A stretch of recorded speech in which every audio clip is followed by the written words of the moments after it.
శ్రీరామ్ గారు అడగండి. ఎస్ భరత్ గారు, నాకు తెలిసి ఇక్కడ మా ముగ్గురిని కూర్చోబెట్టి నీతులు చెప్పే రైట్ కాంగ్రెస్ కి లేదు, మీకు ఒక్కరికే ఉన్నది. ఎందుకు చెప్తాను? ఎందుకంటే మీరు పొలిటికల్ పార్టీ కాదు కాబట్టి. సమస్య ఏంటంటే నీతులు చెప్పే కాంగ్రెస్ చేసే చేష్టలను చూస్తూ ఉంటే ప్రజలు నువ్వేందా నీతులు చెప్పేది అనేది కాంగ్రెస్ అనుకుంటారు. ఎందుకు చెప్తారు? ఇప్పుడు కేసీఆర్ గారు అయితే ఎర్ర పుస్తకాన్ని పట్టుకొని దేశం మొత్తం తిరగలేదు కదా. ఇగో రాజ్యాంగం నేను పరిరక్షిస్తా, ఇగో కాన్స్టిట్యూషన్ సేవ్ డెమోక్రసీ, న్యాయపత్ర రిలీజ్ చేస్తా, న్యాయపత్రలో ఈ డిఫెక్షన్ లాస్ లో మార్పులు తీసుకొని వస్తా అని చెప్పింది మేము కాదు కదా. మేము కాన్స్టిట్యూషన్ పరంగా ఏమున్నదో అనేది మేము ఆనాడు దేశవ్యాప్తంగా అందరు చేస్తే, ఎందుకండి మా ప్రభుత్వాన్ని 2014లో కేసీఆర్ గారు ప్రభుత్వం ఉంటే ఎవరండి వారు? ఆ వ్యక్తి ఎవరు? నల్ల సంచి పట్టుకొని మా ఎమ్మెల్యేని కొనుగోలు చేసి మా ప్రభుత్వాన్ని పడగొట్టే ప్రయత్నం చేశారు. ఈ ఆట మొదలు పెట్టింది ఎవరు? ఇలా మమ్మల్ని ఎమ్మెల్యేలను తీసుకున్నాం మేము అని అంటే, ఎమ్మెల్యేలను నాకు తెలిసి దేశంలోనే ఆరు ప్రపంచంలోనే, మీరు నన్ను కరెక్ట్ చేయండి, ఎవరన్నా ఒక పార్టీ నాయకుడు నల్ల సంచితోని కెమెరా ముందు ఒక ఎమ్మెల్యేను కొనుగోలు చేస్తూ దొరికిన వ్యక్తి ఎవరన్నా ఉన్నారా? ఆ క్రెడిట్ ఎవరికన్నా ఉన్నదా? సరే, ఆయన ఎమ్మెల్యేలు వచ్చారు. కాన్స్టిట్యూషనల్ ప్రొవిజన్ ఏమున్నదో మర్జర్ అనేది కానివ్వండి, ఈ ప్రొవిజన్స్ లో పెద్దలు పెట్టిండ్రు, రాజ్యాంగంలో పొందుపరిచిన పెద్దలు పెట్టిరు కాబట్టి దాన్ని మేము చేసినాం. మేమనేది ఏంటంటే మీరు వాళ్ళు ఏం చేస్తున్నారు మీకు ఎమ్మెల్యేల టాపిక్ నెక్స్ట్ ఉంది. బట్ ఎత్తిరి కాబట్టి నేను చెప్తున్నా, వారు ఎత్తిరి కాబట్టి నేనెత్తలే, ఫస్ట్ మీరే మాట్లాడినది. నేను ఇలా రేవంత్ రెడ్డి గారు మాట్లాడారు కదండి, రాహుల్ గాంధీ గారిని అడగండి అని అంటే ఇప్పుడు ప్రెస్ మీట్లలో రేవంత్ రెడ్డి గారు అట్లా చెప్తారు, ఇక్కడ రాహుల్ గాంధీ. నేను ఒకటి చెప్తాను, నిన్న చెప్పింది ఏంటంటే ఎవరు శుద్ధ పూసలు కాదు కానీ ఎక్కడో దగ్గర ఆగాల.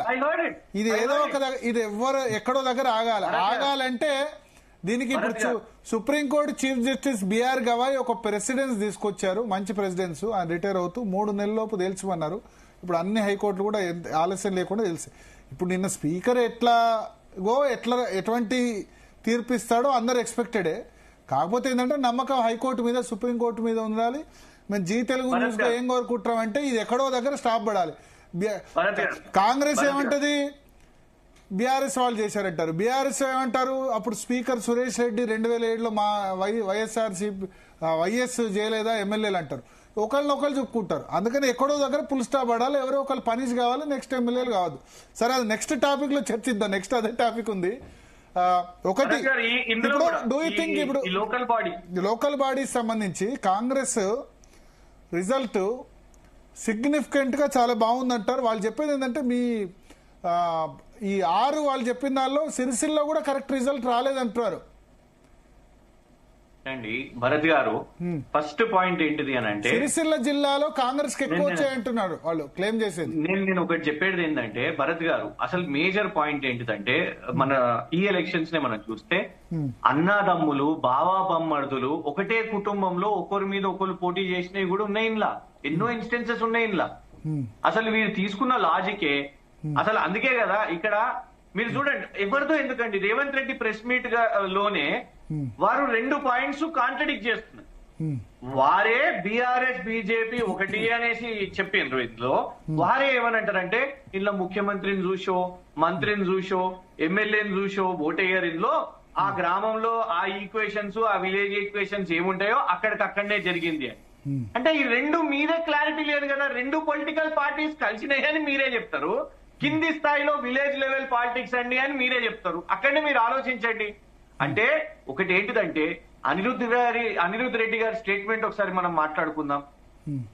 నా ఊర్లో నాన్నే ఓడగొట్టిండ్రు, నా గుండె మీద దన్నిండ్రు. నెక్స్ట్ ఫేజ్ వచ్చేసరికి ఏం చేసిర్రు, నేను మీకు ఎవరికి ఇంద్రమ్మ ఇల్లు ఇయ్యను, నేను మిమ్మల్ని ఏంది మీరు చచ్చిపోడు కాదు, ఓడిపోతే మీరు చచ్చిపోడు కాదు, గెలిస్తే నేనే మిమ్మల్ని చంపుతా. ఈ స్టేట్మెంట్లు గురించి మాట్లాడాలి కదా కాంగ్రెస్ నాయకులు. దీంతోనే అర్థమవుతున్నది అంటే ఎంత ఎఫెక్ట్ పడ్డది. ఇప్పుడు మేళ్ల చెరువు అనే ఉన్నదండి, ఉత్తమ్ కుమార్ రెడ్డి గారు స్ట్రాంగ్ హోల్డ్. 11,000 ఓట్లు ఉంటాయి అందులో.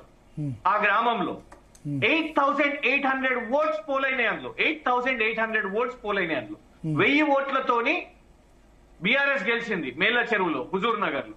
అక్కడ మాకు ఎమ్మెల్యే అభ్యర్థి కూడా లేరు, సైదిరెడ్డి గారు అటు వెళ్ళిపోయినరు. అంటే దీంతో మీరు ఒకటి తెలుసుకోవాల్సింది ఏంటంటే ప్రజల్లో ఇవాళ మీరే అన్నారు భరత్ గారు, మేము ముగ్గురం స్టార్ట్ కాకముందు మీరు ఒకటి అన్నారు, ప్రజల నాడి ఇవాళ ప్రజలకు స్పష్టంగా అర్థమైపోయింది. ప్రజల మీద పొలిటీషియన్స్ రుద్దుతున్నారు, which is very wrong. BRS BJP లేదు, కాంగ్రెస్ బీఆర్ఎస్ అని ఇంకొకరు ఎన్నికలు బట్టి ఓటేస్తారు ప్రజలు. ఒకటే రోజు 2 ఓట్లు కూడా ప్రజలకి ఇది ఉన్నది, వాళ్ళకి అది తెలుసు. వాళ్ళ అజెండాస్ ని చూస్ చేసుకుంటున్నారు. వాళ్ళు ఎక్కడికక్కడ పార్లమెంట్ ఎలక్షన్ వచ్చింది, ఇది Narendra Modi Rahul Gandhi versus election. BRS the లేదు. మీరు ఒరిస్సాది కూడా చాలా క్లియర్ గా మీరు కేటగారికల్ గా చెప్పారు, ఒరిస్సాలో 0 వచ్చింది, ఇక్కడ వచ్చింది. ఎందుకు మనం ప్రజల మీద టెస్ట్ పెట్టి ఒడిశాలో ఒకటే రోజు, ఇంకా ఇక్కడ అంటే 6 నెలలు గ్యాప్ గానీ అందరూ ఒడిశా ఎగ్జాంపుల్ వినాలి. ఒడిశాలో ఒకటే రోజు పోలింగ్ జరిగింది, అసెంబ్లీ పార్లమెంట్ ఎన్నికలు ఒకటే రోజు జరిగాయి. అసెంబ్లీలో బీజేడీపీకి 51 సీట్లు, పార్లమెంట్ లో 0 సీట్లు.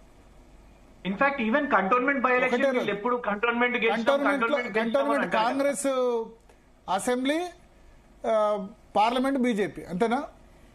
మీ అసెంబ్లీ అంటే బీజేపీకి ఎంత మెజారిటీ? కంటోన్మెంట్ లో కూడా ఏం జరిగింది, 2 కలిసి జరిగిన vote. It was not exclusive by election కాదు భరత్ గారు, కంటోన్మెంట్ జరిగింది కూడా. అవును. అండ్ వీళ్ళకి అభ్యర్థి కూడా లేకుండే. గద్దరన్న బిడ్డ గద్దరన్న డ్రీమ్ ఏముండే, పార్లమెంటరీ పాలిటిక్స్ ఉండే. తుపాకీ కాదు, పార్లమెంటరీ పాలిటిక్స్ చేయాలి, కాన్స్టిట్యూషనల్ పాలిటిక్స్ చేయాలి. కానీ వీళ్ళు ఏం చేసిర్రు, గద్దరన్న పేరుని వాడుకుంటాం, కానీ ప్రభుత్వంలోకి వచ్చినాక గద్దరన్న బిడ్డని అసెంబ్లీకి పంపం. అప్పుడు బీజేపీ నుంచి పోటీ చేసిన శ్రీ గణేష్ ని తెచ్చుకొని అభ్యర్థిని చేసే, గద్దరన్నను సైడ్ లైన్ చేసే. అది కేవలం మాటకు వాడుకుందాము అని. సరే, మేము ఒకటే ఏం చెప్తున్నామంటే, అక్కడ కూర్చొని నీతులు చెప్పే కాంగ్రెస్ వాళ్ళు ఇలా నీతులు చెప్పేటట్లేదు. ప్రతి అంశం మీద ఇలా కులంకుశంగా మాట్లాడుకోవాలి అని అంటే పబ్లిక్ ఇష్యూస్ మాట్లాడుకుందాం. పబ్లిక్ కి మీరు ఏం డెలివర్ చేసి, 6 గ్యారంటీలు చర్చకు లేవు, డిక్లరేషన్లు చర్చకు లేవు. బీసీ రిజర్వేషన్ చిన్న పిల్లవానికైనా, లా గ్రాడ్యుయేట్స్ అందరికీ కూడా తెలుసు. ఇందిరా సాని కేసు తెలుసు, సుప్రీంకోర్టు క్యాప్ తెలుసు.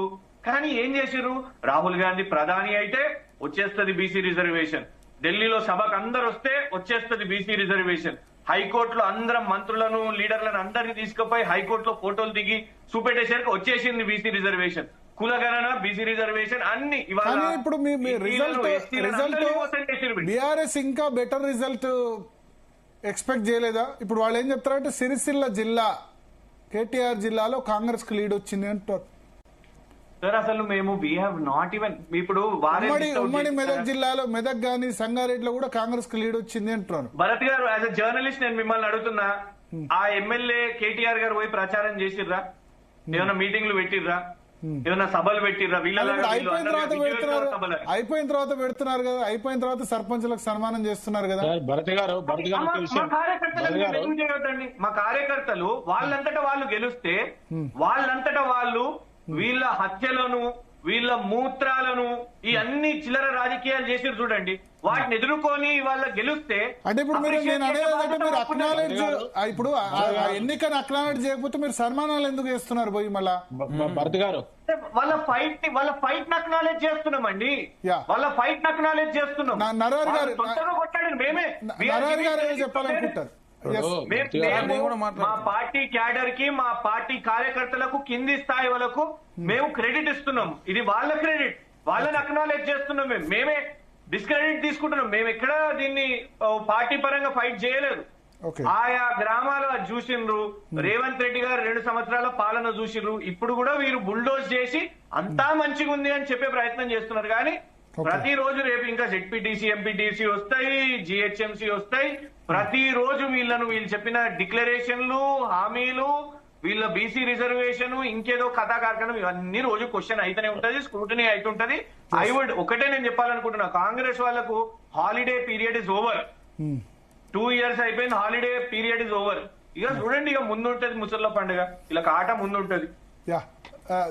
నరహరి గారు ఎప్పటి నుంచి నరహరి గారు ఏదో చెప్పాలనుకుంటా, చెప్పండి.